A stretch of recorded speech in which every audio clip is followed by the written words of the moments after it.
วันเกิดย้อนหลังให้น้องซูโม่พี่น้องเค้กบ่มีเงินซื้อเค้กปีนี้ไม่มีผู้ใหญ่ใจบุญมอบทุนจัดงานวันเกิดก็เลยต้องเป่าเค้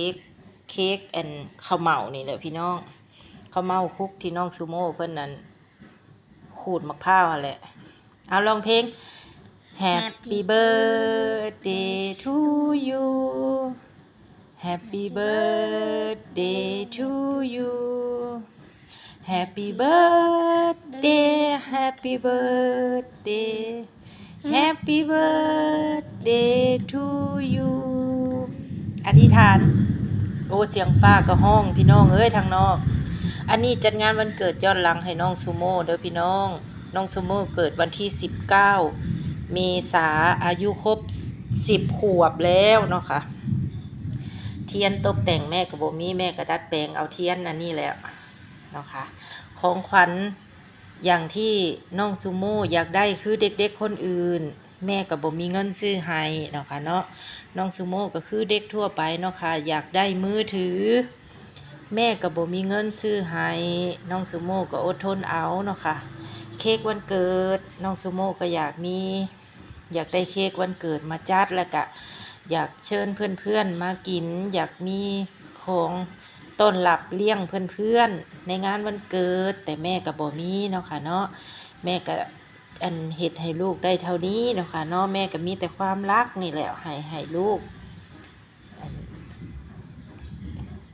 จะทำเค้กข้าวเม่านี่แหละให้น้องซูโม่ได้เป่าเค้กเนาะค่ะจัดงานวันเกิดกับแม่2คนเนาะค่ะเนาะ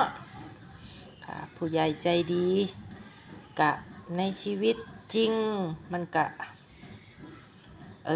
ที่ผ่านมาแต่ก่อนก็อาจสิมีเนาะค่ะเนาะแต่มื้อนี้บ่มีเนาะค่ะก็มีแต่แม่กับน้องซูโม่จัดงานกัน2คนเนาะค่ะเนาะเอาน้องซูโม่อธิษฐานเสร็จแล้วก็เป่าเค้กแม่ก็ขออวยพรให้ลูกมีความสุขสมปรารถนามีแต่คนหักคนแพงอยากได้หยังกะถึงเวลามันก็สิได้เองเนาะลูกเนาะ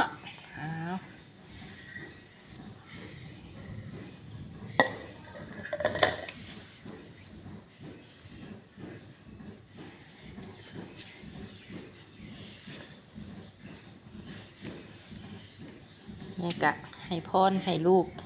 อยู่ดีมีแห้งเนาะลูกเนาะเป็นลูกเป็นเด็กดีของแม่ของขวัญวันเกิดคือเด็กทั่วไปที่เรียกร้องที่อยากได้แม่ก็ยังบ่มีเงินซื้อให้